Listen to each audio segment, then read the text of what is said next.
As transições do século XX para a democracia liberal vieram em sucessivas ondas de democracia, diversas vezes resultantes de guerras, revoluções, descolonização e por circunstâncias religiosas e econômicas. A Primeira Guerra Mundial e a subsequente dissolução dos impérios otomano e austro-húngaro resultou na criação de novos estados-nação da Europa, a maior parte deles, pelo menos nominalmente, democráticos.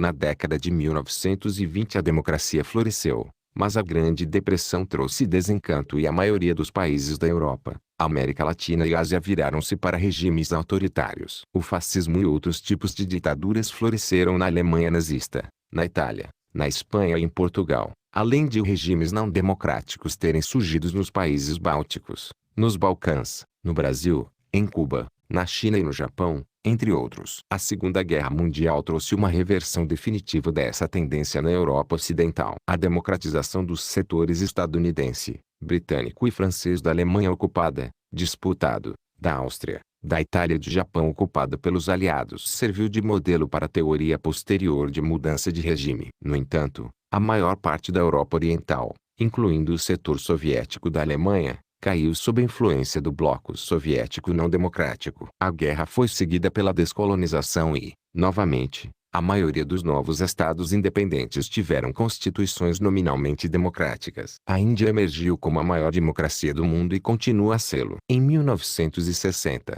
a grande maioria dos estados-nação tinham, nominalmente, regimes democráticos, embora a maioria das populações do mundo ainda vivesse em países que passaram por eleições fraudulentas e outras formas de subterfúgios, particularmente em nações comunistas e em ex-colônias. Uma onda posterior de democratização trouxe ganhos substanciais para a verdadeira democracia liberal para muitas nações. Espanha, Portugal, 1974, e várias das ditaduras militares na América do Sul voltaram a ser um governo civil no final dos anos 1970 e início dos anos 1980, Argentina em 1983, Bolívia e Uruguai em 1984, o Brasil em 1985 e o Chile no início de 1990. Isto foi seguido por nações do Extremo Oriente e do Sul da Ásia no final da década de 1980. O mal-estar econômico na década de 1980, juntamente com o ressentimento da opressão soviética, contribuiu para o colapso da União Soviética,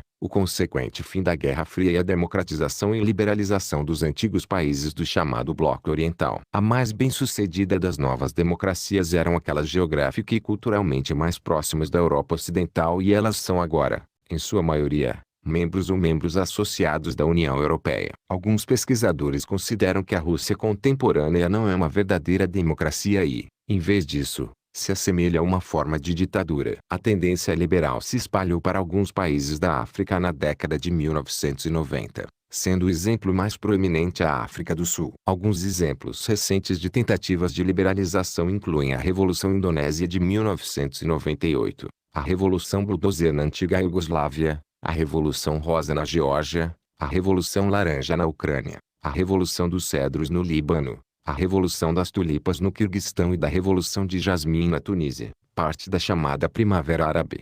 De acordo com a organização Freedom House, em 2007, havia 123 democracias eleitorais, acima das 40 registradas em 1972. De acordo com o Fórum Mundial sobre a Democracia, as democracias eleitorais agora representam 120 dos 192 países existentes e constituem 58,2% da população mundial. Ao mesmo tempo, as democracias liberais, ou seja, os países que a Freedom House considera livre e que respeitam os direitos humanos fundamentais e o Estado de Direito são 85 e representam 38% da população global. Em 2010, as Nações Unidas declararam 15 de setembro o Dia Internacional da Democracia.